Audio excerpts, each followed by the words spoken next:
looking If forward. if they try to map me, it's gonna be the most boring map ever drawn. It's like, does he do anything but go to these 4 buildings ever? Like,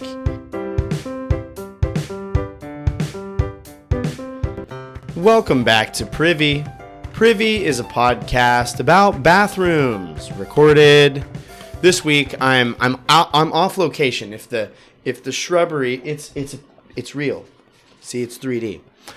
If you didn't notice, and I go right here, I am off location. I'm doing a remote record, but due to circumstances in my life, it worked better for me to record remotely this week. So I'm going to be joined by a longtime friend and first time guest, Beau Glitschka. So let's see if we can get Beau in here.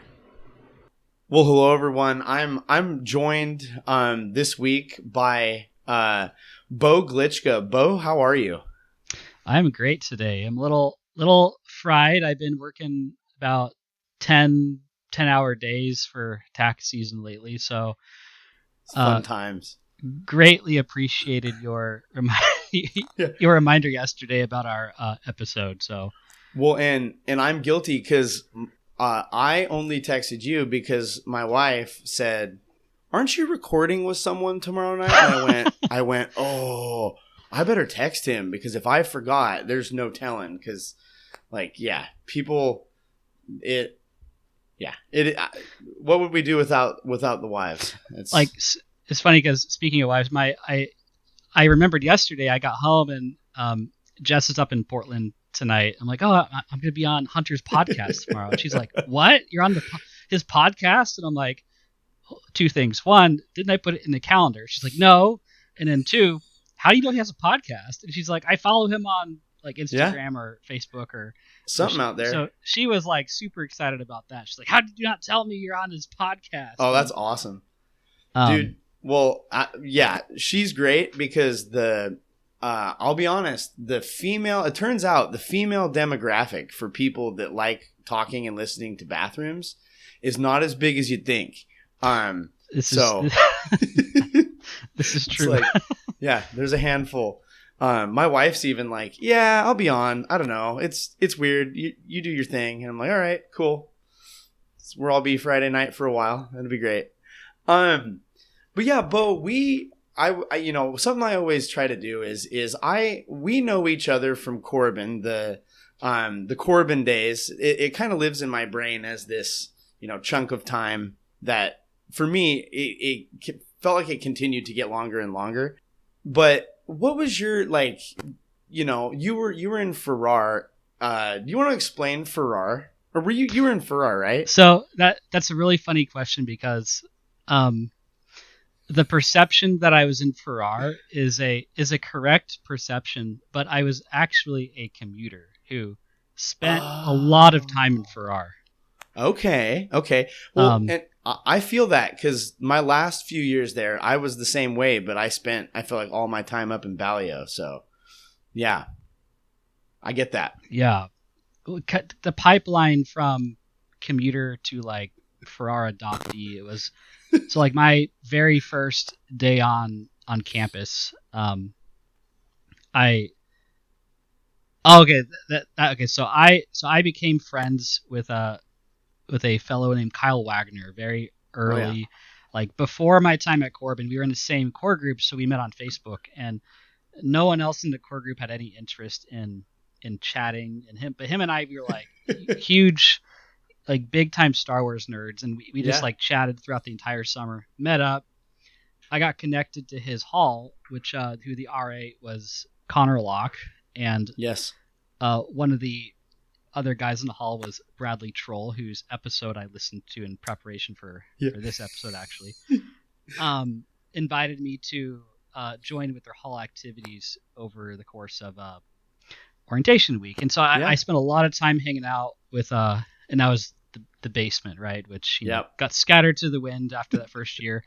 Which long story short, a lot of my friends ended up in Farrar, so I spent a lot of time,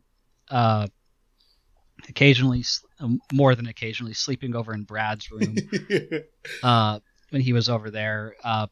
I knew a lot of the RAs, a lot of my close friends I still speak to were all Ferrarians at the time. Yeah, that's awesome. It was a good time. That's cool that, like, I don't know, I guess you're probably, I don't want to say, like, I don't know how many freshmen were able to swing that commuter gig. Not many. Yeah. So, because like a lot, you have like commuters who I think started as students, like yourself, and like if you were out of state, I think like you had to be on campus, right? You could only be a commuter if you were like living. Like I only lived 10 minutes from campus. That's wild. It was funny because like I would talk to like other students who like I think a lot of commuters who are 18 and going to court, like they're still somewhat under like mom and dad's yoke in a lot of ways. Like I've talked to people like, how do your parents like let you like spend all this time at school? I'm like, well, I'm an adult first. Yeah. I'll do what like, I want. Yeah, it was great because like, I think like we're 18, we want to like be at school, with like our peers, away from home. And so like I really enjoyed like going somewhere, spending a lot of time there. Yeah. Like living life with a peer group. Yeah.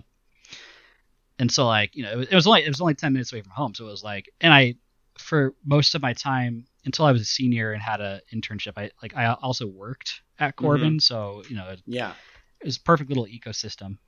Were you in the library? Yes. I had a stint in, served my time in Aramark, and then I did 2 years in the library, which to this day is probably the best job I've ever worked in my life. Really? Like, do you even prefer it over your current? I mean, like I mean, he like, loves where he works, employer. Like, I like love where. So I'm a stay-at-home accountant, which I love what I do. I like doing taxes and whatnot. It's just like, I look back at that Corbin time of, I went to Corbin. I did like worked my 10 or 15 hours a week in the library. I got like back. I'll know how it is now. Back then, I could do my homework like while I worked, and I felt like I also like got my job. Like my boss Sarah Davis liked me, and so I was able to do a good job and get homework. It was like perfect gig for a college student, especially after like I had never done food service before, so like a whole year in Aramark was like enough to make one motivated to do anything else. Yes. Yeah, I'm convinced. I tell the high school kids I work with, because they complain and they get entitled to all sorts of things that aren't theirs. Yeah. And I just tell them, I was like, listen, I firmly believe that everybody should work. It doesn't matter for how long, even if it's just for like 3 or 4 months. Everybody should work either food service or retail, like just to have that experience, because it'll change you sometimes for the worse. No, it's so true. It's a necessary. It's a gauntlet. Testing ground. Yeah. Yes. Yeah. So Beau, I want to ask, and we were talking a little bit before I hit record, about these. Okay, so you called it HEMA. HEMA. Yeah. So before we hit record, I was like, is it fencing?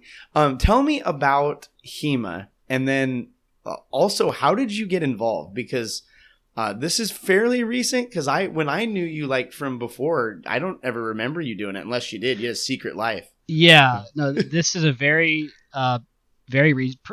recent development in the grand scheme of things. So I'll start with what HEMA is. So HEMA stands for Historical European Martial Arts. It falls within an umbrella that I suppose you could refer to as Western martial arts. So like, martial arts that would have originated in, for the sake of keeping this simple, Europe. There's a lot of different weapons and fighting styles you can adopt. What I do specifically is German longsword. And there's different types of longs. Like there's Italian, known as Fiore. What I do is it's based on the teachings of this 1300s sword master named Johannes Liechtenauer, who He never wrote anything down while he was alive, but his students took all his works and compiled them in this mnemonic poem called the Zettel, which is, if you read through it, like it's basically like it's just a poem about how to fight. Like if your opponent does Yeah. this, you do that, and it actually I'm gonna Google here on my other Yeah, monitor do while it. Go I for it. talk because there's a couple Yeah, of you're lines from fine. it I really. Yeah, The mouse so died. that, I'm going to bring this up when I'm telling my high school kids about poetry, cuz they always, they always grunt and groan. I'm going to say, "Well, hey, you never know. You might be sword fighting someone one day and need this as a reminder, a memory device or a tool to remind you of the next move." That's such a specific thing too, Beau. Like this random, swordsman, I guess, would you call him a swordsman? Or is it, I don't know. I don't know if it's one of those things where will I say something that's like super offends some martial art community because I don't know what I don't know. Oh no. So well, I mean, it the HEMA. So what's fun in the HEMA community is just like the constant. It's just a constant source of drama. Like the longer I'm mostly like revolving around current events. Like Yeah. it's a fun community because it's open, it's welcome. It introduces people who know nothing about this thing, it raises them up. It's full of like people with a lot of Yeah. ego, who Yeah. uh like people like to think that they're right, and we're bringing weapons into the mix, and like blood runs hot, and it's no, Wow. it's I like to consider myself pretty like drama free, and I like to observe drama. I don't like to like participate or stir up Yeah. drama, but like learning about things is always fun because the longer I'm in it, the more I learn about like, oh, like, Yeah. and like the sport itself. So HEMA, it used to be called something known as like, it was Arma, and then like there was this big school, and like it fell apart, and all these Huh. practitioners spread to the winds, and at least that's Yeah. that is what like I was told about its origins, because like as a sport, the concept of HEMA I think is pretty relatively new, and like just my luck, someone might listen to this and be like, Beau doesn't even know the history of his own sport, and like like we because we've The gone internet from warriors are always set us straight. That's what I've it. always learned. It's Yeah. true, and like because here's the thing, I spend a lot more time, like I go to like I should go read some manuals, do some research. Like life is short. I spend a lot more time. I enjoy going to class. I go to class like 2 to 5 days a week, depending on how busy I am. I like going to class, practicing my sword swings and Yeah. moves and whatnot, and Is it is it a pretty good workout? oh, incredibly. Yeah. So uh, so why I got into it specifically. So I found my coach had posted an ad in the Statesman Journal or some local magazine um, Yeah. about a year ago. Or no, like we're going on like almost a year and a half now. And so I Wow. emailed him like, hey, like I used to do Olympic fencing actually like about 14 or 15 years ago when I was in middle school and high school. And so That's cool. seeing something like this available in Salem was really cool because we haven't had a fencing school in Salem in a long time. Uh, and I wanted something to do during tax season because I work from home. I'll sit down for like 10, 12 hours a day. Then I'll go play video games after that. So I sit even longer. And so I really wanted something to like Yeah. make me active. And my coach, he specifically makes it a pretty big workout because he wants us to be like pretty physically fit to meet the Yeah. demands of the sport, which I've done a handful of competitions, and I think his approach has really paid off. Like he makes us do a pretty intensive warm up. He makes us do wrestling drills. He spends a lot of Really? time making us do cutting drills. We'll do like a whole bunch of drills for just like the first half of class, and then jump into like a pretty intense lesson. And right now he's trying to get me and some of the other guys ready for tournaments coming up this summer. So like we've been like up the ante. Like he like introduced like exercise bands into the mix. Like he'll make us put like an exercise band around our waist, and we'll like walk forward till there's tension, and then we'll practice like springing forward, just to increase our like explosivity as athletes. Like it if I was doing like morning weights, like say a college athlete was doing, like it almost feels like that some days, because like I go to practice, it's a 2-hour practice. I do that minimum 3 days a week. Sometimes I'm doing less now because of tax season. If I wasn't doing tax season, I might be going like 4 or 5 days a week. Plus, oh my goodness, my coach is also he hosts what's called a Mace Bell class on Monday and Wednesday during the lunch hour, where it's like a dumbbell, but it's an iron bar with like ball shaped weight on the end, and you just like swing it around and stuff. Yes, my father-in-law had one of these and had a bunch of us try to mess with it. That doesn't take much to get you worked out.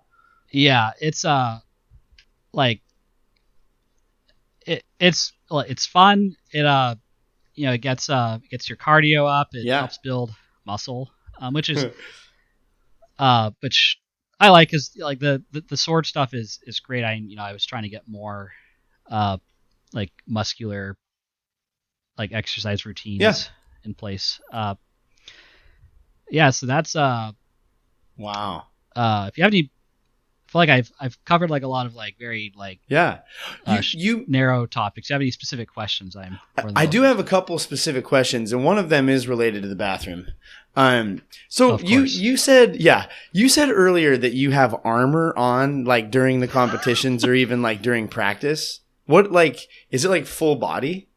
That's a good, So, there's a couple different types of fighting. So there's Blossfechten, that's like Middle German for fighting in blouse, like fighting in street clothes. Okay. And then there's Harnessfechten, which is like fighting in like heavier kit, right? Like in medieval terms, you'd be like just wearing just what the average person would wear that day. Maybe you'd have a gambeson on or something. Yeah.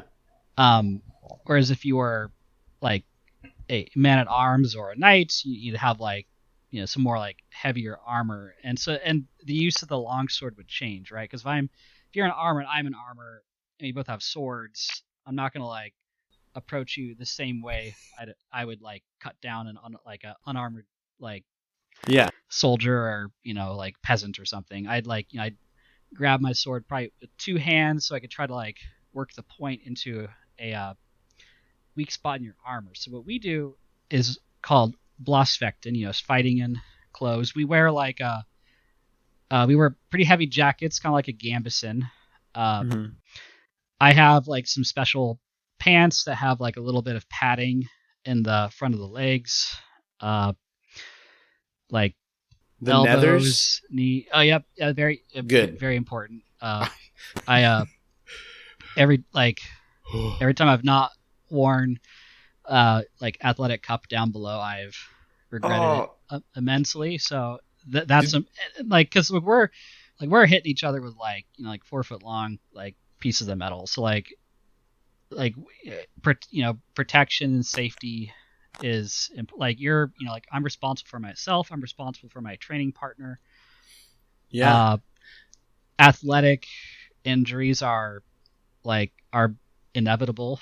Do you get pretty bad bruising? I mean, I assume you got so I got this bruise. Oh, bless. And it's even got that weird green because it's been sitting. That's so I bruise very easily.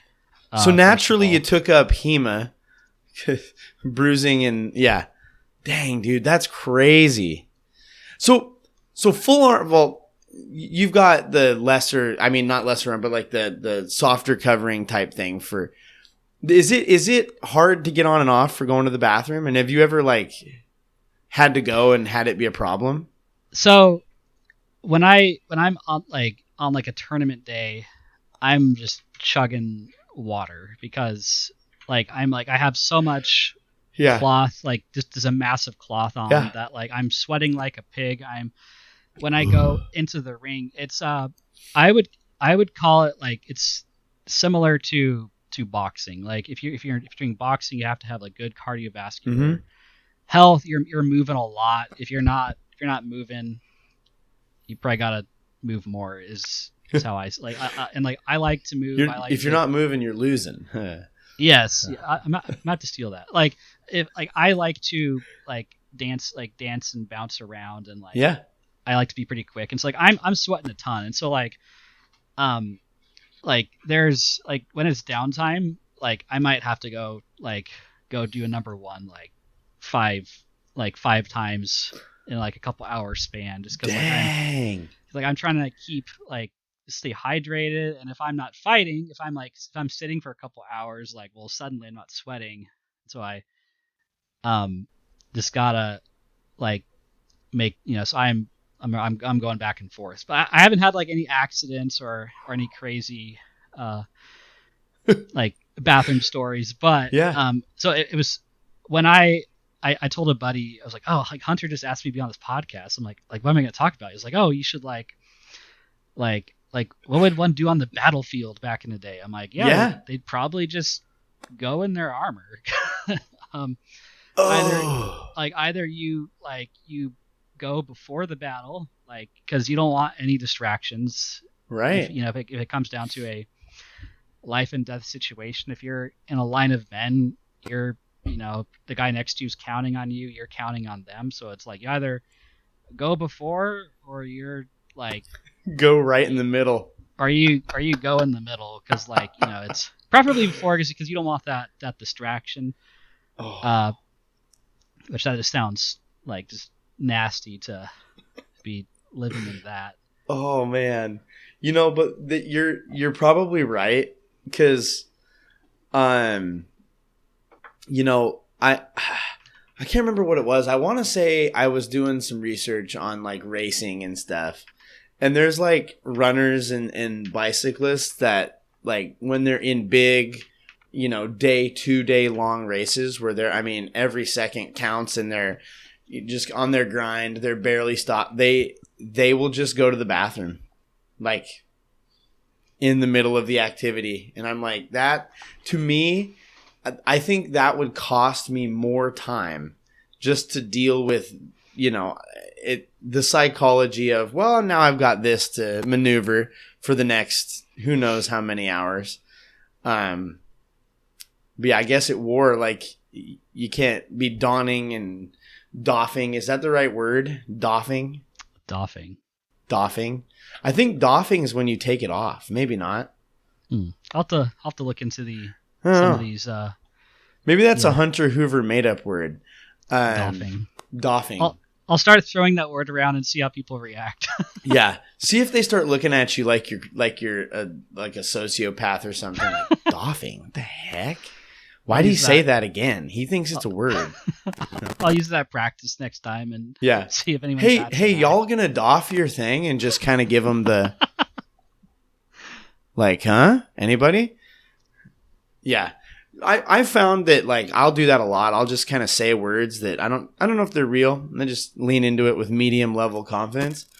And I think a lot of people are like, we're just gonna let him think it's a word. Yeah, I don't know if it's pity or confusion. I just kind of lean into it. It's fun at the high school because those kids sometimes they don't have the best vocabulary as it is. So you're just like, yeah, guys, you guys think that like all these fake made up words are real words. So you don't know. You don't know if my word's real. It's true. Yeah.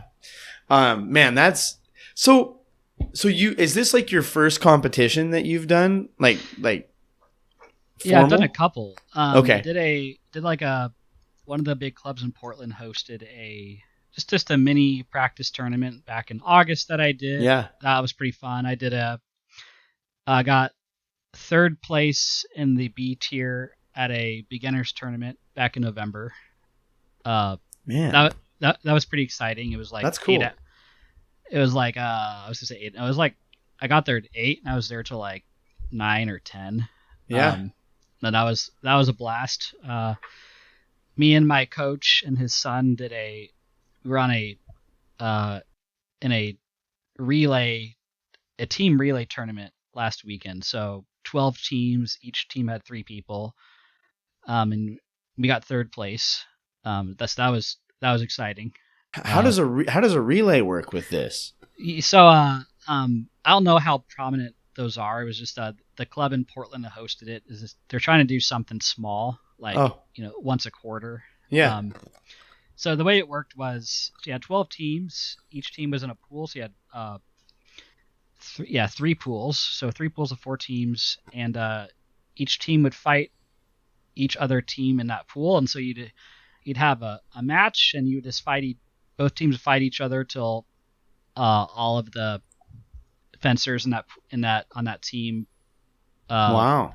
lost all their points. So each person had I think it was 7 health points, and so our strategy was whenever one of us would take a hit. So you could swap out for another teammate whenever you got hit. So we were like, no matter what happens, when one of us gets hit, we're gonna swap out to the next guy because we wanted to stay nice and fresh. Mm-hmm. Plus, it would let us get nice and warmed up in the process. And no one else was doing that. And a lot of people said that wow, I'd go into the ring to fight. I'd hit one of you guys, and then another guy would come in. I have to figure out what to do about them. So apparently, it was a good strategy.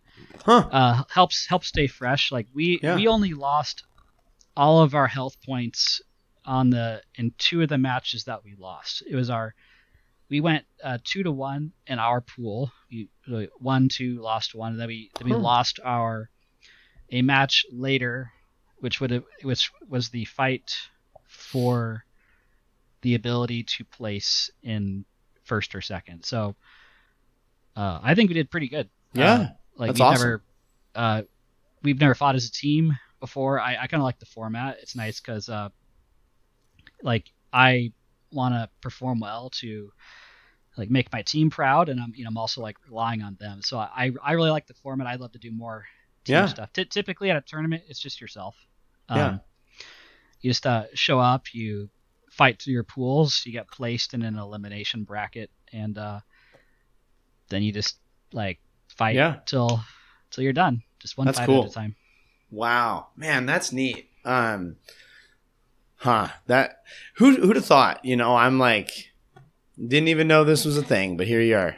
Yeah, I prior to it's crazy because I don't know what I did with my time more than a year ago. I started this a year ago in January, and it's I played video games then. I still play some now, so it's that hasn't. I'm I spend a significant amount of time doing I do 2 hours on Sunday, 2 hours on Tuesday, 2 hours on Thursday. Sometimes on Fridays I'll go to other clubs and if they have fight night and spar. I spend a lot of time doing this, and I'm just my life just feels so I can't imagine my life without it, and I've only been doing this for a year.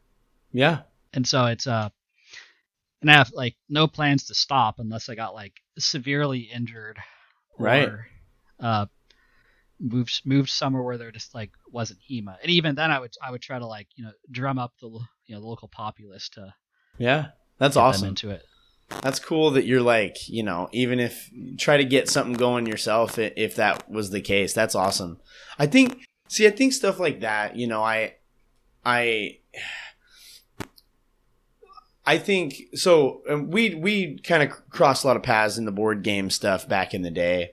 I think that community is similar where it's it's a little bit easier to access the board game stuff in the game, but I down here in Albany, there's not a lot. As far as board gaming, there's a lot of card gaming that goes on, and it's been cool to touch base with some people that are down here and just kind of drum that up. Like you said, it's cool the communities that we can find that fill our time, but are also man, I don't really know what I did before I did this stuff. It's that's cool.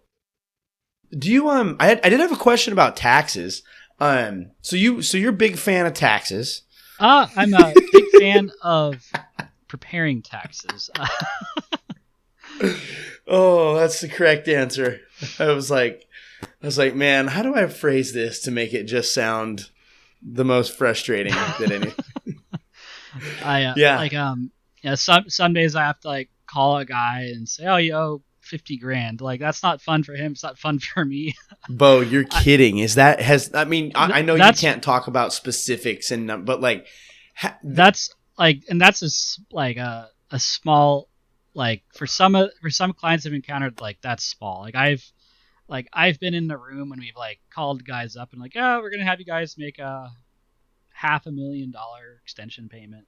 Um, okay, but that they have to be like multimillionaires. and these are guys that have like big old construction businesses or something to that matter. 500. Oh my goodness. I get frustrated when I owe the state of Oregon like $400. Like, Yeah, I see. Like, and I'm closer to that level personally, right? So like if I owe 500 or get 500 back, like yeah, that's significant to me either yeah, way. right. That's crazy, dude. That's wild. I I don't even know if someone told me like, "Hey, you owe any amount of money over $20,000." I don't even know what I would be like. How do you just? I mean, you said an extension, but like, can you take out a loan to pay your taxes? What do you do?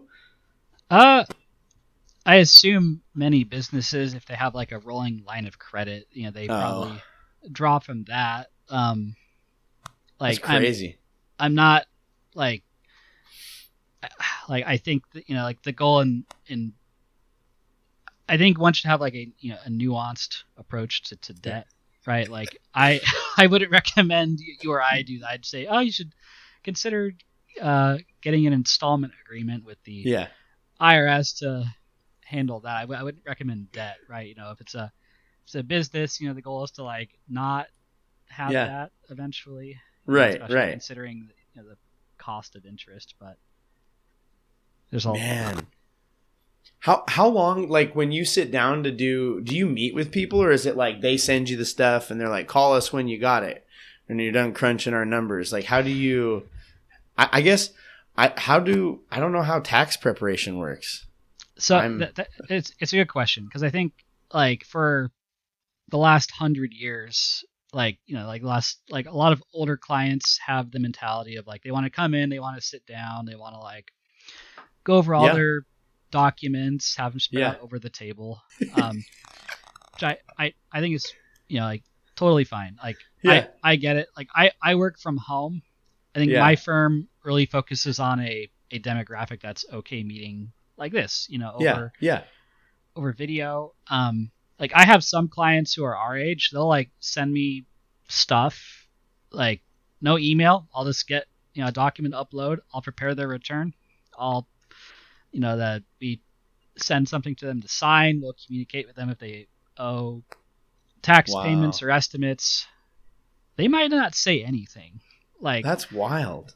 like I have clients. I'll get one email from them a year. It's thank you, and and that's it. Yeah, some That's people wild. like they have a higher level of concern. They send me their documents and then they call me to get the documents. I'm like, yes, I'm very busy. I have not even looked at your documents, but I will get on that shortly. Yeah, And then like get into the return. It's like I'll yeah. tell them, hey, this is like a rough estimate of what I think you're gonna owe.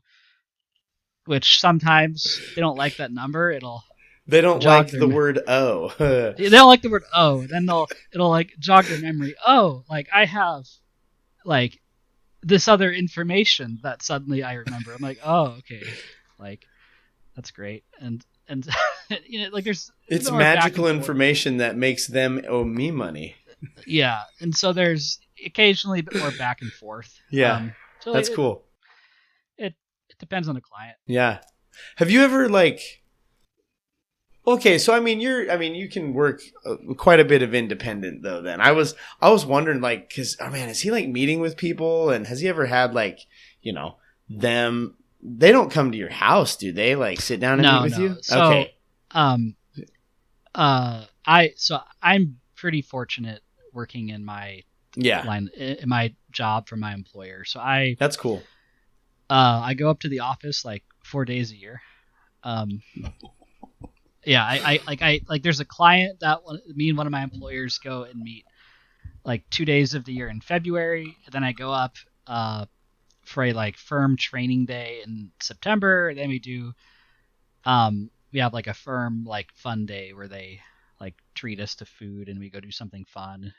That's wild.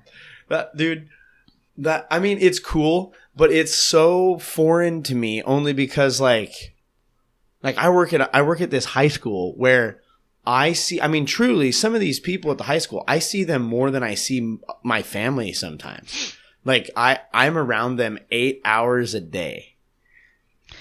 And just the thought of like 4 days a year is baffling. That's super cool that you get that. Cause does it get isolating though? It does. So like I would consider myself an extrovert. So like wife comes home, I'm like, Jess, and like, I'm excited, I get to see like, cause if I don't have any like client meetings or like calls with a coworker, I could go like a handful of days without speaking. Oh my goodness. Like which is great. Cause I used to like my prior job, I worked like in an office, with a number of coworkers. Like on my last day there, one of them used, Beau, I will miss you. I've probably spent more time with you than I have with my wife. Like it was just like crazy to think about. Yeah. Now I've been here so long. There's days I miss being around like people and all, but like I'm pretty fortunate with this setup. I like working from home. Yeah, you don't have to share a bathroom space with people when you work from home. That's you don't have to be talking with a coworker. Yeah. Go or like quick bathroom break, like 15 minutes. Yeah. You walk to the bathroom and then your coworker keeps walking with you. Yes. And they're talking and I'm just like, I have been surrounded by people Go away for hours. I want my 5 minutes of just me in the bathroom.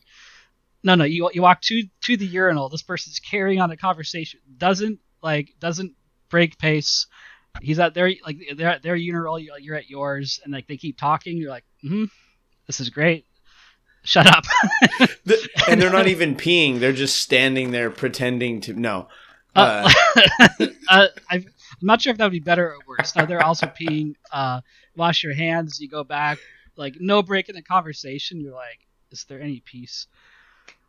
Oh my gosh. See, yeah, I'm fortunate because like it's like impossible for teachers to coincide their bathrooming. It's like you run to the bathroom when you get a second in an emergency, and so it's like I don't run into that, but that's wild. The urinal bathroom conversation is it must end. See, I grew up as a homeschooler, so like the bathroom to me was where I'm gonna go to the bathroom. There's nobody else. You get like a few minutes to do my business, and no one's gonna talk to me. And it's like it's like the one place as a homeschooler, it's like you be like alone away from nobody has drugged their computer and an audio mixer and a microphone out and set it up in the bathroom stall randomly next. Have you ever been recording and like someone came in to use the bathroom? Yes. So at the church here. So this is actually a little background for why I'm in this bathroom. I normally record in the men's bathroom in this building. But there were so many cars parked outside this building when I got here. I went, no. Because one time, a buddy of mine, he and I were in recording and we're talking about going to the bathroom or something. And one of the elders of the church opens the door, sees us sitting there with a computer and all the stuff. And he goes, huh, what are we doing, boys? And my buddy just looks, he goes, we're recording a podcast. Want to join? And he goes, he just shakes his head, just gives us the like, nah. And I'm on staff here. That's the I work here. And he goes out, and all I can hear, I said, Chris, shh. And I can hear him outside the bathroom to his wife. He says, there are boys in the bathroom with microphones and everything, telling his wife. And she goes, what? And he goes, yeah, they're in there right now. What do I do? And I'm going, I look at my buddy. I was like, what do we do? I think he has to go to the bathroom. He goes, oh, he could have gone. And so eventually it popped my head. It's like, hey, I said, go knock on the door in the back building. I think the church secretary is back there. I was like, oh, so I do try to finagle it to where, I can maybe not have people walk in. I recorded one at a high school, at the high school I work at upstairs. And I didn't know this, but and you know, when you get two guys talking in a closed bathroom space, that one was like, he and I were, boom, we were together. Downstairs was the girls, it's like where they have it's like what JD used to do. JD Smith, the catch. Oh, yeah, I know color exactly guard. what you're talking. Yeah, color guard. Yeah. The girls' color guard team was downstairs practicing. And we walk out, and they all are staring up like, what? And then I just hear, it's Hoover. And I'm like, I said, Mikey, we're cooked. We're toast. They're onto us. And like, what are you doing? The coach like, what are you doing? Because she's one of the special ed assistants. I was like, we're recording. And she's like, just stares at us. I'm like, we all work here. It's all good. Nobody needs to know. They need to know, they'll go listen. No. So yes, I definitely have had people walk in. And at the start of all this, I was originally going to go to stores and go to places and go into the bathroom and just start recording. And then Kellen, Louie, I reached out to Kellen and I said, hey, I got a question for you. Because he was in school to be a lawyer. I said, I got a question for you. If I record audio in a bathroom in somebody's business bathroom, is that legal? And he's like, you can tell it's the exact interactions that Kellen and I always had, where I would bring him something and he would just he's like, it's a gray area at best. He says, remember, it's private property. So best case scenario, they say nothing and they're like, hey, what are you doing in there? Worst case scenario is they trespass you and call the police. And they have every right to, because it's their property. You don't even have to be recording. You can just, be in the bathroom too long and they can say, I think he's in there up to no good. We're going to call the police. And I'm like, Albany's not that big. And I work in ministry with teens and work at a high school with teens. I should probably not be in the papers for getting arrested out of the bathroom. That's probably a better move. So we pivoted to at home, but it's definitely easier to set up. I don't know what I was thinking in the first place, but yeah. These things have to evolve over time. Yeah. Oh, and evolve they do. This is like the joke that doesn't I started this as a goof, and it's become this thing that I thoroughly enjoy it. I love it. I get to do a lot of research about a lot of stuff that I didn't even know was a thing. And I get to talk to people we've I feel texted and messaged on and off. It's probably been a year or so since the real big, and it's you know what? I'm going to reach out to these people that I haven't talked to in a while and just catch up a bit. It's been a real blessing in that. I've enjoyed it. Even Bradley, I would text him every now and then, and yeah. And it was cool to connect with him because, he got involved with some other podcast stuff that I was doing with Bible teaching, and it's neat. But so Beau, I have a bunch of questions that I ask everybody, and if as you go through these you're like, oh, I've said too much, feel free to just text me hey, the question about the baths, we got to take that out. It is too much. I talk too much about this. Editing's great. And at any time, because what I find that happens is as I start asking these questions, people are like, oh my gosh, I have a story that I might need to tell about that. Feel free to stop me whenever if you got a story, because it happens. Sounds good, all the time. Of course. So the first is what type of toilet paper do y'all use at your house? Like what brand? What do you got going? Costco. Yeah. Yes. Kirkland. Yes. I know there's like other brands. I think we just typically get the Kirkland brand. It gets the job done. That's right. Yep. Not too much, not too little. It's to me, it's like it's perfectly serviceable working person's. It's not. It's not super plush, but it's not sandpaper like the high school's got. I take my own paper to the bathroom sometime in high school. The kids make fun of me. It's funny. They're like, "Oh, Hoover's pooping again." I'm like, "Shut it." Man, if I worked at a school or any place with now that I work from home all the time, where I have access to my toilet paper. Yeah. If I ever did anything else, like you bet I would bring my own TP to the bathroom. Dude, and I've worked at places like our church. They use Angel Soft. It's perfectly fine. It's not terrible, but the stuff they have at the high school, I don't know. I told them, I was like, they have to seek this out on the internet because I can't find this low grade anywhere. And I just went out and bought 11 packages of toilet paper, different brands, for an episode. It was a treat to have. Yeah, my neighbors across the street, they see me unload stuff from the back of my car sometimes because I do this podcast and then I also do youth ministry. And they're like, "Why do you have that?" And I was like, "Oh, it's for an event." And they're like, "Really?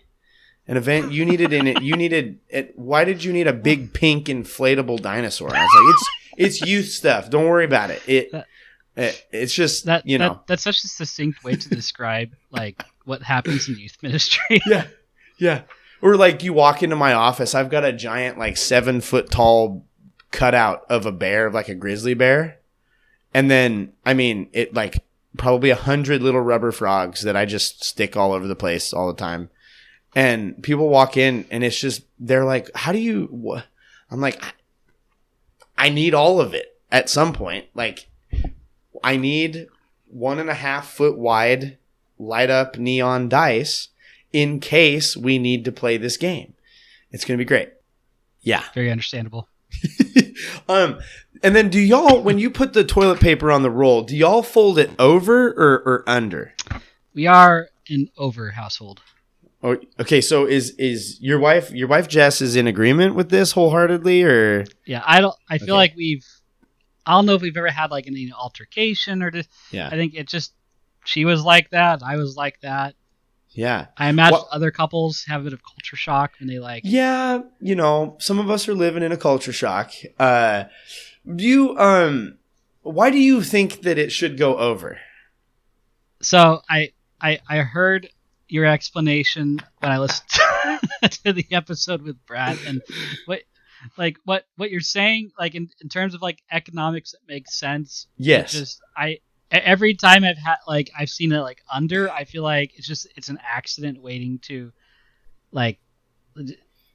just unravel itself, I guess. Really? You're not also the first to say that. I just yeah. Which the physics of that wouldn't roll the other way too. Yes. It's just aesthetically it works. It is. I will. Beau, I've had pushing 40 of these conversations, and you're the first person to just say, "You know what? Aesthetically, it just looks better." I can't argue with that. It does look better. I keep looking right here because our custodian, he's a forward guy, and he does it to mess with me because he's been on this, and I'm like, all right. Beau, do you use bar soap or are you a liquid soap lad? So I don't use bar soap, mostly because I need to gain an awareness of decent bar soap to use. I think I have for about the last year or two. I'm using the Harry's liquid stuff, which is it gets the job done. Smells good. No adverse side effects. Yeah. Yeah, I used to be liquid soap, diehard liquid soap, and I had somebody turn me on to Dr. Squatch is the big one now. It's like everybody's getting the Squatch. I used it like back when they first came Yeah. out. It was like I was like Corbin. It was like the pine tar. Yep. Like smelled. Like it was expensive, and I was like broken in college. Yeah. They're in Costco now. That's like the big. I know they've like Yeah. It's changed big. Like wait, the bar stuff's in Costco. Yeah. Oh, Yeah, you dang. get like a 6-pack for I want to say like $16 or something. It's still a little spendy, but it's more within. It's not like $9 for a bar anymore. Yeah. Huh. Yeah. Yeah. If you don't get it on sale or on a deal, it can be steep. The other one is Duke Cannon. My buddy turned me on to Duke Cannon. Dude, their bar of soap is no joke. The size of a brick. Like it is truly a brick-shaped, brick-sized bar. I mean, it's a weapon. So I shower a lot.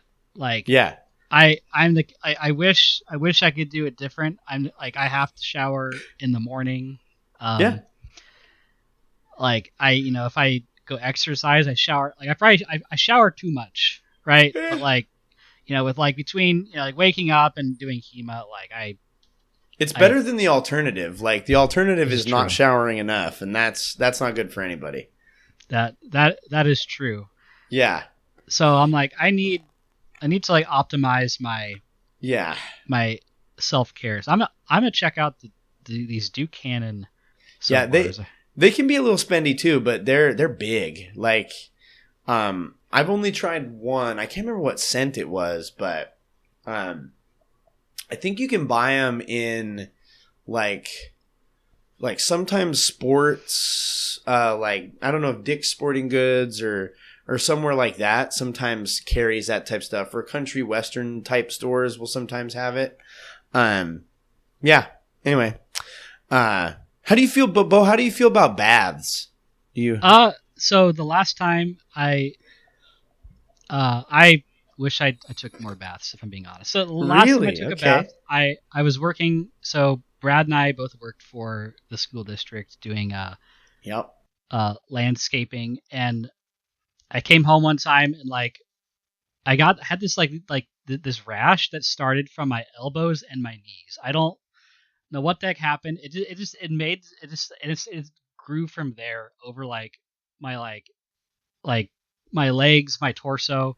Just like this rash of like these like bumps, and I don't know what it caused. And so I took a bath in lavender, and it went away.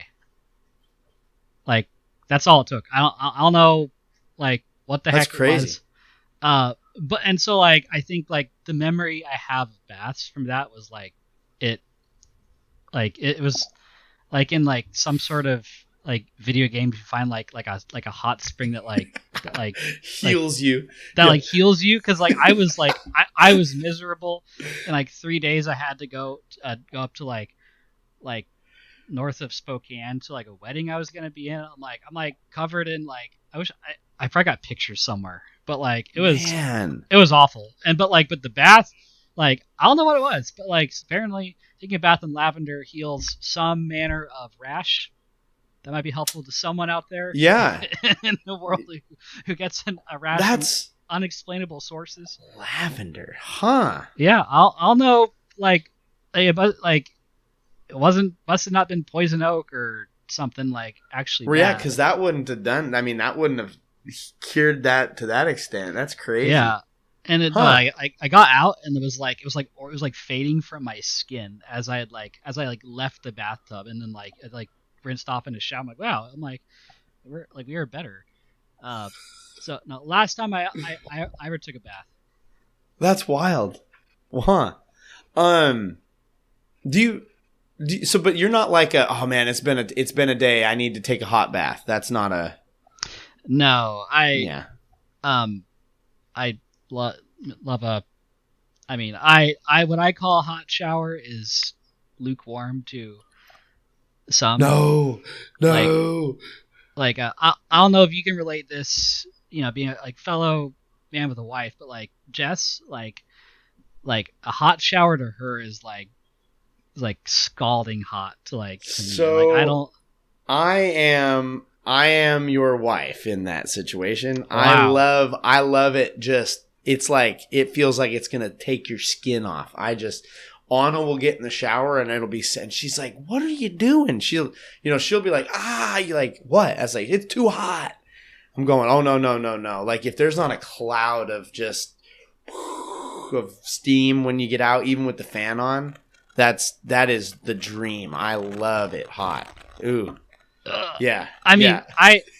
if it's like when it becomes summer, I like taking a nice cold shower, and Oh. like a lot of people like it's Oh. like I guess I'm able to like I have no aversion to cold, but like Oh as my soon as things start gosh. getting like hot, I'm just like, oh, we're out of here. See, that's the thing. Like, if it's summer, like if the air is hot, I can't deal. Like 80 degrees Yeah. is my cap. I don't even like to do anything outside after 80 degrees. Like I have to, but I hate it. Agreed. But one year, it was one of those New Year's resolutions, probably 2 or 3 years ago. I was like, you know what? I heard taking cold showers is good for you. I'm gonna start doing cold showers. And I mean, dude, no joke. January 1st, I got in. I turned it to cold. I stepped in and I went, that resolution's over. Never again. Have you Nope. heard of the James Bond shower? The James Bond shower, I have not, Yeah. but I'm I think it's called that. But like so you okay. start hot and you slowly turn it down till it's like cold. And Oh, like you do it that way. I know like some guys are like, I just gotta take like be a man, take your cold. I'm like, no fam, like that, like oh, no no no no no. Like if dude, you like start hot and slowly turn it down, like that's like that ease yourself that into it. only way in my opinion. I might have to give that another shot. I'll say this: I had somebody did say like, "Oh, you can't handle a cold shower." I said, if you want my man card, you can have it. Like it just, like you can have it. Just let me have a hot shower. Like, uh, yeah, I'll have to try the ease in though. The James Ease Bond it in. shower. Yeah. Like I can only just like I only way I'm gonna like hop in the shower and do a cold blast is if it's like 90 degrees out, the AC stopped working, and I'm Oh, like other than that, like I have to like I just like I have to ease it down. yeah. Okay. Okay. They can take my man card. Yeah. Yeah. So with showers, do you ever take a shower in the dark? You ever taken a dark shower? So I'll know what it is. Something about a dark shower, man. Like if especially like if there's like just enough like ambient light through like I don't know if you have like a Yep. like a curtain or whatever. If it's like if like the sun's in the right spot, like you got like privacy, of course. Yeah. No one like can see what you're showering. Like something about that like Yeah. is great. No, a dark shower though, it's just I don't know. It's just kind of pleasant, I guess. Yeah. Like a bit of music while you're at Yeah. it. It's like one of those sensory deprivation chambers. I've never been in one, but I assume it's like that because it's just I don't know it just you start your day. Yeah. Have you ever eaten an orange in the shower as if it was an apple? So I've never eaten an orange. I've never eaten or drinking anything. Really? While in the shower or on. Oh, that was toilet. coming. So even had a drink in the shower, huh? Never. I mean, like other than like the splash effect of water. Right, like Bo, like you gotta get yourself like a cold. I love just polar seltzer, just like flavored sparkling water. Like a cold seltzer. If you're a soda guy, a cold soda. Whatever your cold beverage of choice is enhanced by the shower. Like I swear by it. That's fascinating. You know what? I'm gonna have to try it. I'll have to try it and report back. Yeah, I try to keep the sodas out of there because I'm worried like, oh, if I spill, there's gonna be a stickiness factor. But I'm telling you, like that polar seltzer, just cold from the fridge polar seltzer in the shower, like you almost feel it all the way down because it's warm. Then again, I'm taking. You're also taking like a scalding lava hot shower. burst nuclear powered heat reactor showers. But I've also, like, for you with the easing into cold, I've had people say that that's when they do their morning coffee. They grab the coffee into the shower and they drink their coffee while they take their morning shower. Yes. So I've heard guys talk about, like, drinking a beer in the shower. Yep. I've never heard of coffee. I've had a lot of people say, a beer or like. Maybe I'll be one of the first guys to. So I love a good old fashioned. I'll be like the first old fashioned in the shower guy. Hey, I have a buddy. He's like he works in trades. He goes, I get home, he cracks a cold beer, and that's his. He's like, I do one a night. I ain't going crazy, but man, I have it in the shower, and I just rinse the day off, and I'm like, dude, that's like, cold to me. Like the perfect shower is I have mowed my lawn. It's 80 degrees. I have drank one polar seltzer while mowing my lawn, and I take the world's hottest shower with a second polar seltzer. Like that, like I'm smiling big when that happens. That's a good day. Like I figured the beverage in the shower question was coming. I didn't know how I was going to answer, but I think I'm taking away something. Yeah, I mean, it's worth a shot.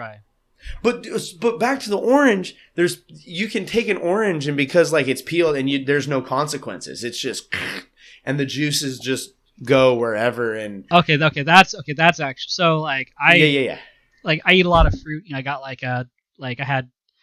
I managed to find, like, I haven't had good watermelon since September.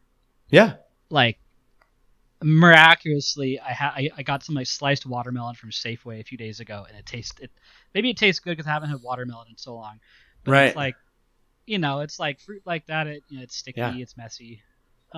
Watermelon in the shower. Watermelon in the shower. Orange. The orange one doesn't make sense because there's no. You can hold it easily. Yeah. There's no like if you peeled it. That's okay. That's actually smart. You're gonna be taking a shower, and you're on your way into the shower, and you're gonna have like your cold drink and your orange and your little bucket of watermelon. And Jess, what are you doing? Nothing. Hey, it's shower time. I gotta try this out. I'll have to see if I can do it before she listens to this episode. So then she can side eye you like, wait, yeah, like just go give the episode a listen. Then you'll. That's awesome. That's awesome. Do you? Man. We'll get there. We got to get there. Would you or have you ever performed a waffle stomp? What's a waffle? I'm so glad. I love when people ask.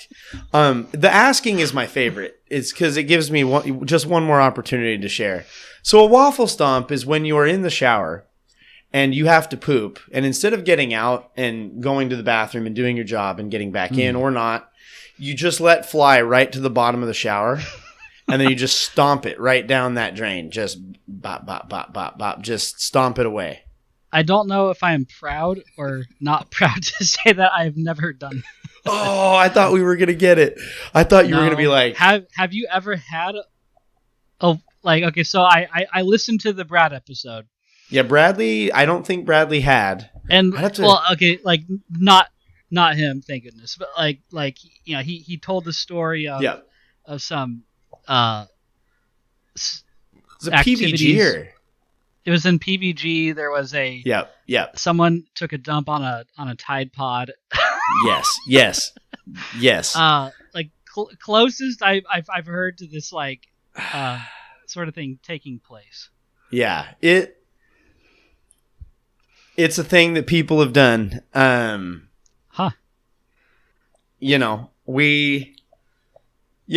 What more can a guy say? I'm not going to tell you that you should try that one at least once in your life. I'm looking forward to a shower beverage. Probably never going to participate. In if a waffle stomp ever takes place, it's because a lot of things went really bad leading up to that. Well, and that's just the thing is like in the times where it's happened, it's like it's an emergency and it's danger zone. Yeah, it's a tough look. I'm 2 in my life, 2.5 in my life. Yeah, it's tough. The last one, dude, the most recent one is it's in the church. Like we have a shower and it is in the church way. and it was with 3 or 4 young adult college age dudes in the bathroom at the same time because I was in the shower and I'm like, boys, I gotta go. It's full. And I'm like, no way. There's no way. They're like, no, I'm just got in here. It's going to be like 10 minutes. And it was just like, I had eaten something bad and it was like, well, here we go. And then you just hear this is the stuff like this is like youth group. Yeah. Like just like pulp youth group just experience. For lack of better. Yeah. Yeah, and then I had to tell our custodian here, I'm friends with him, I said, well, Michael, here's the deal. I did this thing. I cleaned it. It's clean. You don't have, it's taken care of, but I feel that I must confess it to you. And he just shakes his head and walks away. It's like, oh man. No, Michael. So you said so that said, you got the waffle stomp, but so there's another category of people, and I will say I've never met this category. Thank God. There's a third category of people that instead of getting out and doing that or stomping it, they actually like either poo into the bottom of the thing and then like scoop it up and then deposit it into the trash with their hands. Or, and this is like a subcategory, they try to catch it and like toss it in the toilet. This is depraved. And I used to ask people like, which would you be more likely to do, stomp it or toss it? But I quit asking that because most people either like, I'm not doing either. I'm just going to get out, which is fair. And I've realized that it's just a dumb question because I don't know anybody that is like, I think I'd actually catch it. To me, I have never imagined this like, kind of scenario.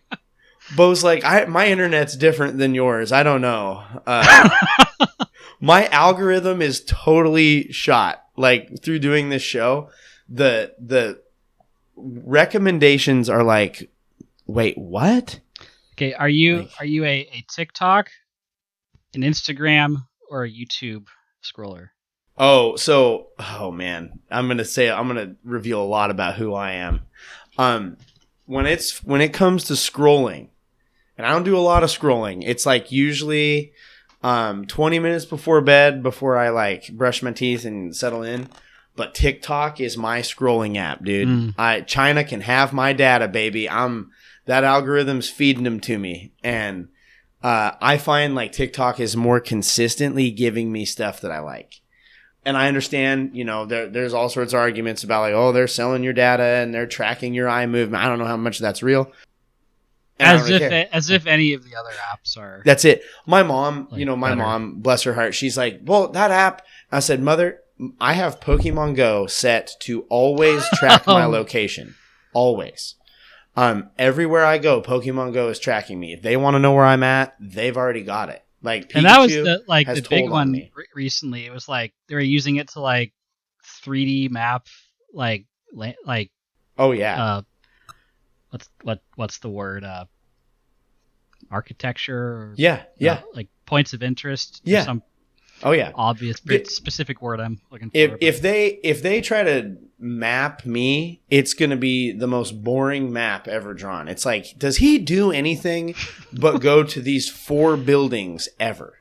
Like, my life is lived between 4 buildings: my house, the gym, the church, and the high school. Like, sometimes I'll go to Costco and get a hot dog. Like, I'm boring, dude. They can have my data, but no, they're gonna know those 4 places in Albany real well. Yeah, they're like, well, I have an app that like I can track where I poop too, Um, it's a poop map, dude. It's great. It's social too, so you can like share it with friends. When you go to the bathroom, do you always use the same stall? Like at these places that I go to? Like you're at work, it's like, that's my stall. Like, well, so see, I'm glad you asked this, Beau. This is a good thing. I'm going to air a grievance to the people that won't hear it at my high school.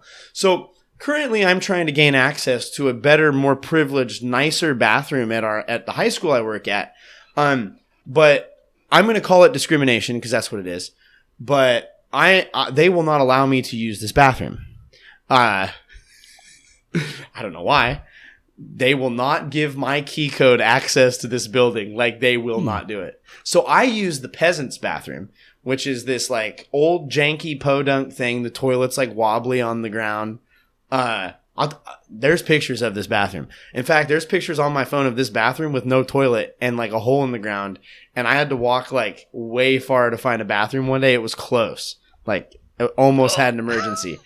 But so I do use the same stall, but not by choice. Here at the church, I actually change it up. And the reason I change it up, oh, here we go. We're getting into it. One of the toilets is taller because we have a lot of older folks in the church. And so I will use the tall toilet like 75% of the time. But the other 25% is on days when I know it's been busy. Like, oh man, Sunday mornings, there's not a chance. I'm using the short one because it's fresh. Like, that one is less used. And I know I'm getting a more like purified butt to porcelain, experience. It's less adulterated seating. Yeah. At the gym, I try not to use the bathroom at the gym because I was on like a 2-year thing where I was posting and tagging the gym, and I actually like the one lady's like, hey, you gotta quit. And I was like, oh man.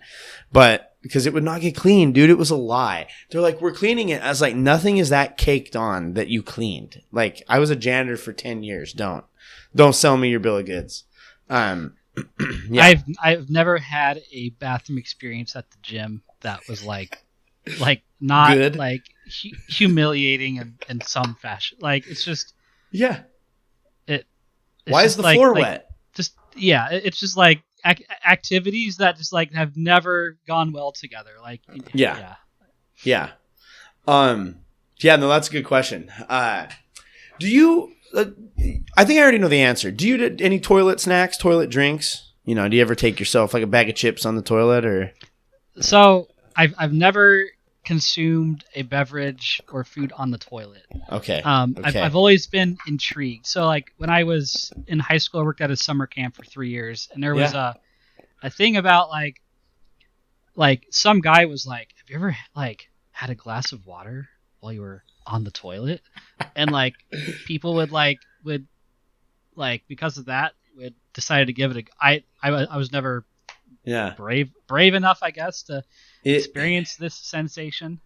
It is unique, like, especially if you, I mean, this is one of those where it's like, really, why do you, but if you can somehow time the like swallowing of the bite with the like actual expelling of the waste, it's almost like, it almost feels like you are a human body version of one of those old like pencils that you pull the mechanical end and stick it in the top, and then it pushes like the fresh mechanical tip out the end. It's like you become like a human mechanical pencil tip. It's but it is unique, and it's a feeling that is one of a kind. It's like, I know that the food that I just swallowed isn't the food that just came out, but my brain is tricked into believing it is. I don't know if if I give that a try, I will report back. Oh, it's just, you're just like, why do I have so much food in the bathroom all of a sudden? No. Do you have any bathroom pet peeves that just drive you up a wall in the bathroom? It doesn't have to be at home with your wife. Sometimes, it's spouses have their things, but. Trying to consider how but it can be public too. Like, there's people that are like, oh, public bathroom, when this happens, I'm done. Like, for me, it's when people this is fresh one.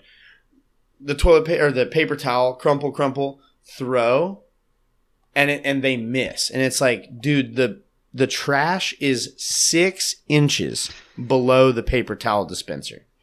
Just if you missed, that's fine. It's embarrassing, but pick it up, put it in the thing, and then you just get the mountain on the floor. Stuff like that. See, I feel like there's this.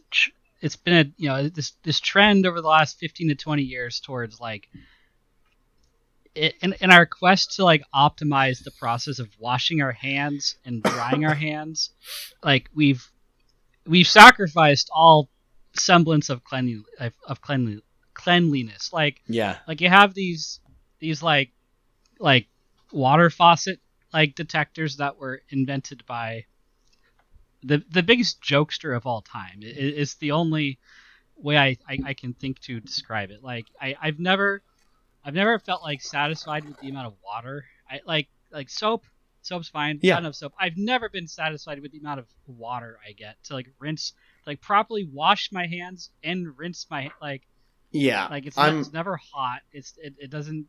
I'm gonna send you a video of my church's tap because our custodian is he's a lovely man, but he's also a tyrant, and he has governors installed. And no joke, it almost doesn't come out long enough to like overcome the surface tension of the water and cause it to go down. It like follows the curvature of the spigot and then drops. That's how I'm like. Yeah. This is just like I'm with you. Like that happen. It's like like I can like the drying like the drying part I understand. Like we're as a society, we're trying to use less paper. We're trying to like find we have these like Dyson Airblade things that I'm not convinced this is like I feel like we're just replacing the germs I just washed. Like yes. Like the faucet though, like can't we got to fix this, people. This is the brighter future for humanity. I envision is one where a little like demon isn't like sitting inside the faucet like, oh, I'm gonna give him his water, I don't get what I need. Then I go to the faucet next to me, then the one I was trying to get water from goes off, and then I try only to do that if I'm only one in the bathroom, because I don't want to ruin the next guy's experience when he comes and tries to get his water, and it's like some timer. Well, and this is not to get political, but it is our former president Joe Biden. He passed a bill in honor of like World Conservation Day or something. I think it was 2022. He passed this bill that like regulated all faucet production. Like it was to limit the flow of water on shower heads and bathroom faucets. Interesting. So like all these people had to change manufacturing for a handful of years.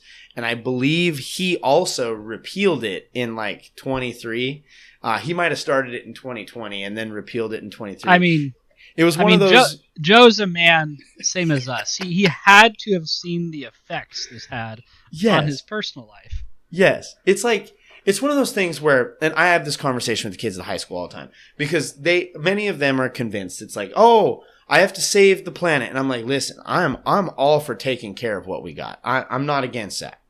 But let me explain how the world works to you. Like the amount of emissions and the amount of like global warming that we contribute to as Americans is fractions compared to other countries in the world who do not care as much. And I said, and so you can spend your life offsetting them, or you can enjoy a nice hot shower, and then have the mental fortitude to go out and do good work, to do twice as much.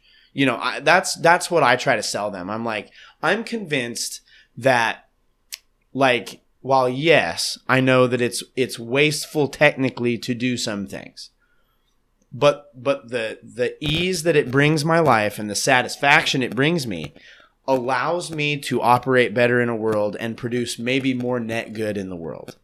And then I start using the word net good, and they're like, what did he say? They get all mad, and I'm like... This is a stance I think I can get behind pretty easily. Yeah, I mean, it's just like, I'm not running water for an hour, but like, yes, I run the water and let it run until it's hot before I get that shower going. Like, it's fine. I'm not icing myself. I did it once. I'll never do it again. Maybe I'll ease in. Do you have a restaurant that does you the dirtiest bathroom wise? Like when you eat this place, you know that, yeah, we're not going out. It's going to be bad. So okay, I'm gonna dig deep here. Think if there's any specific, not huge fan of porta, like there's some porta potties that are well maintained out there, but yeah, some food truck places that aren't like, I don't know if you've been to that new one, like that one station like in Albany that has the barn, like the barn, like that, like nice facility. I assume it has indoor restrooms, but like food truck places that don't have like any sort of like infrastructure yet, just a porta potty. I'm like, yeah. It's just like we live in a world of bathrooms, and you like that. When we get to like latrine related activities, my mental fortitude is on a razor's edge. Oh man, dude, I have an Instagram page that is not heavily followed at all, and you will know why as soon as I begin to describe it. But it is where I used to put these on the Privy page, and then I was told by a friend, hey, people aren't here for this. This has to live elsewhere. But I, as a janitor and as working in a high school, and just people knowing that I do this show, they will send me the most heinous shots of a bathroom that they've found. Just like decimated bathrooms. And so I have this page called Randy Bowles, and it like I said, it is not very heavily followed because it is very niche. The number of people that are like, yeah, I need to see some messed up toilets. But the other thing is like, and this is, listener, if you're like Randy Bowles and you go in there, oh, he just went and hand before my Lord. Every one of these was taken either by me or by someone that I know personally. This is not Google searched. Like, no, this is boots on the ground. My man, These are absolutely vile. And I have many more, but I have to be careful on my rollout because I have pictures of the bathroom at the high school where I will get a radio, because I have a radio for my job, and I'll get a radio call and to be like, can we get a custodian to building 2 boys bathroom? We have a severe overflow. And I'm like, watch the room. And I just run over there with my phone. Like, I got to get a picture before she cleans it. And then I'm like, yes. And I'm like, crap. If anybody that I work with sees this, I'm toast. So I've got to like strategically roll those out in the summer where it's like, yeah, I don't know. That's weird. It's been like 6 months. I don't know how that got on there. Yeah. There's one though, that I'll like have my phone. I'll be scrolling. This happens. And I'll be showing like, oh, let me show you this picture I took today. Foom, foom, foom, foom, boomp. And it's just this big just pile. And she's like, stop. She just, every time she goes, get it off your phone. I'm sick of you trying to show us a picture of the backyard or this thing that you built. And then just bam, I see this nasty toilet. She's like, from now on, I don't want to see your phone until you've got the picture ready. Quit scrolling. And I'm like, okay,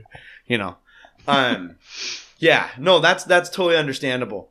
Well, Beau, do you have any like parting bathroom wisdom to leave people with, like recommendations or things that are like, hey, we got to do better, and this is how you can do it? Scent control is just good for mankind, I think.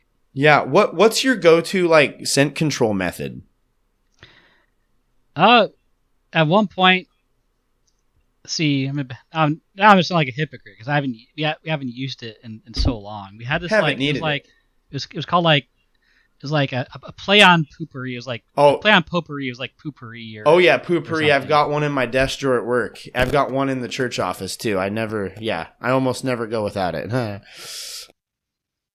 I just think these things are just good I for don't society. understand, like, poopery is so cheap. It's like $3 for a little thing of it, and you don't need much. And like, if you just set it in every bathroom, just all right, now go. And that, dude, that stuff's so cool because it like provides this weird layer on top of the water that when you go, it like locks it in. It's hard to explain, but it's fascinating. So yeah, control the stink. I like it.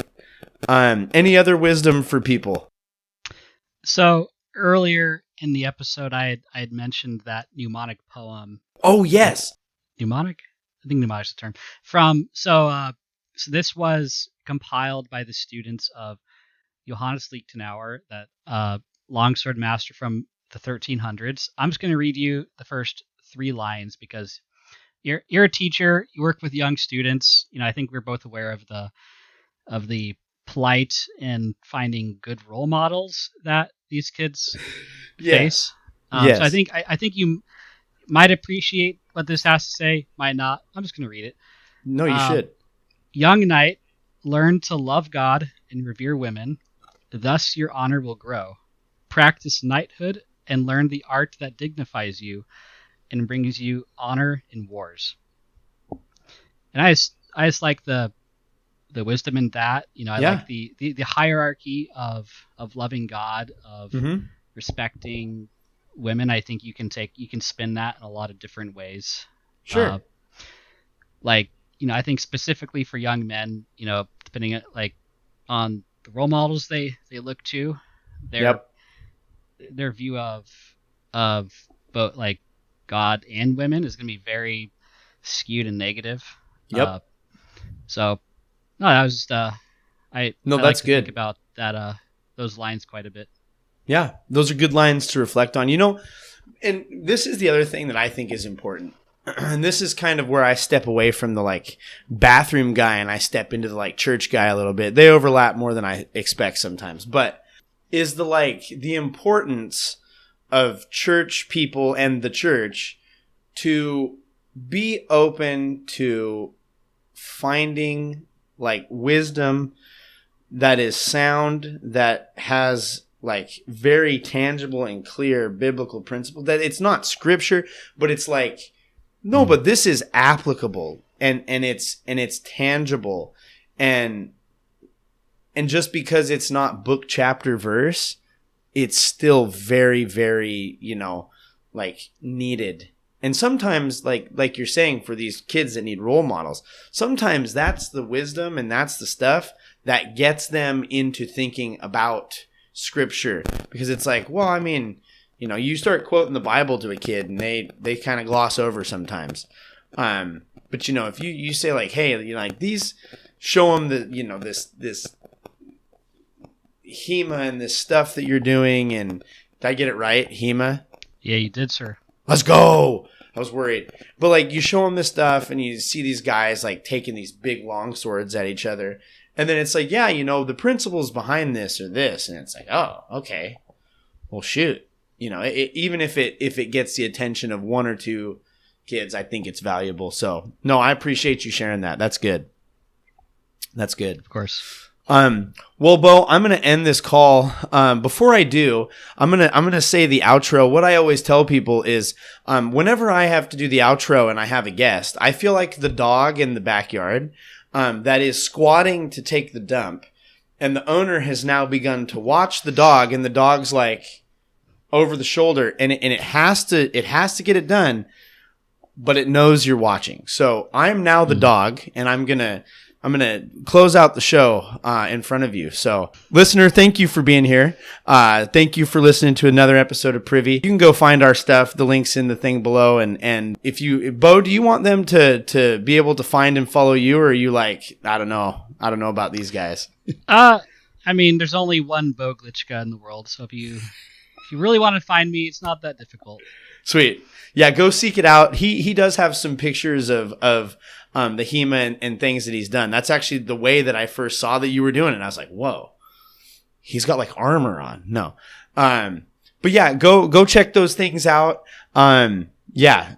Thanks to Kevin and Poddington for the use of your music. You can find their links down below as well. This has been another episode of Privy. Thank you so much for listening. And now, as always, don't forget to flush. Then we just jam it right back here.